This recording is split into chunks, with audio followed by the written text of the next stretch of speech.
Good afternoon, everyone, and welcome to today's webinar. My name is Shaurya. I'm Customer Success Manager here at Descartes&mauss. Our topic for today's discussion is growth without compromise. The tension between long-term vision and short-term decision-making remains a concerning area. How do we stay agile and responsive in the near term? So, it's a topic that feels especially timely, not just because of the increasingly chaotic world that we face, but also because that's actually the exact question that was a major theme at the Insights Lighthouse event at Davos at the World Economic Forum, which I had the pleasure of co-hosting. There was, in fact, a 2024 Arthur D. Little CEO study in which 80% of CEOs said that they expect to spend more management time on the questions of volatility in the next 3 to 5 years. Traditional growth planning and growth strategy often, it's built on usually fairly stable baselines, linear progressions, it's built on annual or 3 to 5 year planning cycles. But the reality is, in a world that is Barney or VUCA, the reality is that model isn't going to hold up anymore. We need to shift our view forwards to anticipate what the future might look like. Predicting the future with confidence is also a trap. So the real challenge for me with foresight-driven strategy isn't about prediction, it's really more about preparation, right? It's about scenario planning. But this is where AI, and particularly GenAI, I think is totally rewriting the rules of the game in two critical ways. First of all, it's about automation and scale. What generative AI brings on top of that is simulation and adaptability.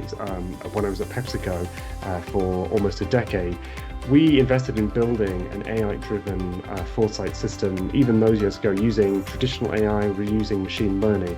It started to structure millions of real-time consumer conversations, helping us detect signals early in the cycle, model different emergent opportunity spaces that we could identify. And one of those spaces that we identified many years ago was this emergent need for a more fun, soda-like sparkling water space, but that brought more additional benefits than just pleasure and enjoyment, but actually bringing some soft health benefits as well.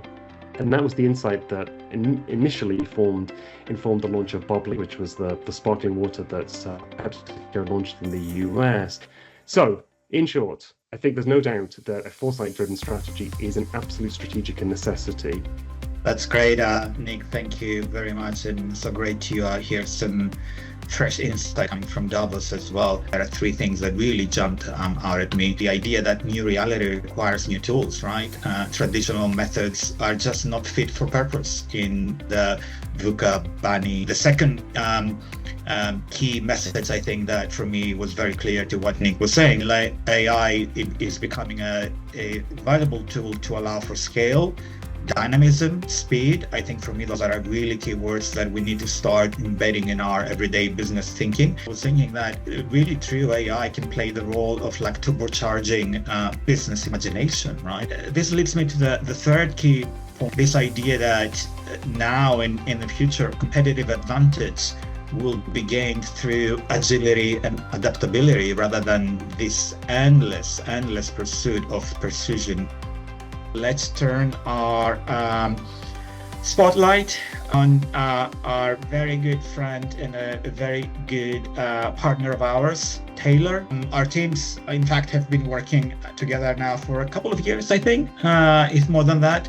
And it seems that you have been having a fair amount of success, right? Especially when it comes in that context that we already started outlining. Yeah, I think the biggest piece of context is, I think, everybody's reality that growth is increasingly becoming more and more challenging to come across, right? We are a company that in large part is so geared for execution.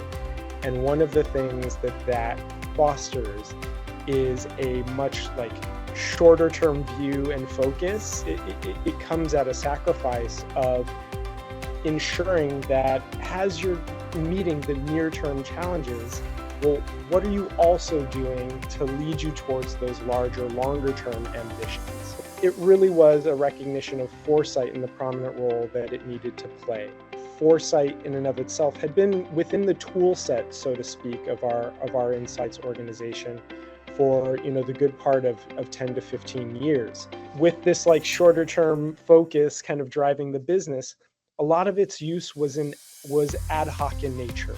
It was to answer this very specific business question.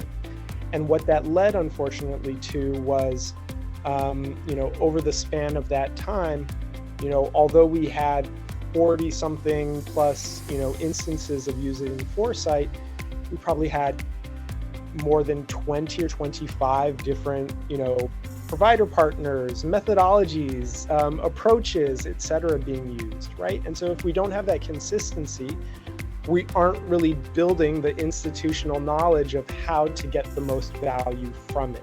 A big part of it is in the storytelling. But one of the things we had to recognize was that while that storytelling is super impactful and necessary to drive action, there's a little bit of a disconnect for our business culture, which is very empirically data-driven, financially minded to an extent, right? And so that's really where, coming to an approach that what was more data-driven first and foremost just felt like a much more natural fit for our culture. And then again, with the benefits of being able to track things longitudinally, also then gave us, and the scalability of it, gave us that potential of now being able to leverage something as an enterprise capability. As we think about our incredible insights team, it's also important to, even within them, to build this, you could call it future back or future forward capability of an appreciation of the need to bring in an anticipatory mindset, but it can't just live and die with the insights team, right? It has to go beyond that, and it has to have impact with our commercial partners. And building the understanding of what it is we have now in terms of our Foresight knowledge, and building with them the appreciation of what to do with it, really allowed them to start to see it as not something that was just handed down to them and they need to run with it and apply it, but actually empower them to make the most of it. I certainly wouldn't change the fact that I had a very, senior leader who was in a position to sort of support and champion things from a top down. But I will say, looking back, I would be in a better place today and probably even further along by actually involving more business stakeholders to really ensure that people had vested interests, had vested understanding of how this could benefit them. That's, to me, the magic bit that AI can bring, is when it opens your eyes, you're like, oh, us mere mortals would never have thought that, but it's spotted something in the data, it's generated a potential scenario, and suddenly, back to what Taylor was saying before, the team is suddenly talking about a scenario, an opportunity that nobody was talking about 10 minutes ago. And to me, that's the exciting added value that some of the Gen AI solutions can bring. That's amazing. So AI can bring magic and, of course, push your imagination. Thank you so much, Nick. Thank you, everyone. Thank you all for joining us today. With this, we'll close our webinar. We appreciate your time and engagement, and we hope you found the discussion very insightful and valuable. A special thanks to all our speakers for sharing their expertise. Until next time, take care and keep driving growth without compromise. Thank you.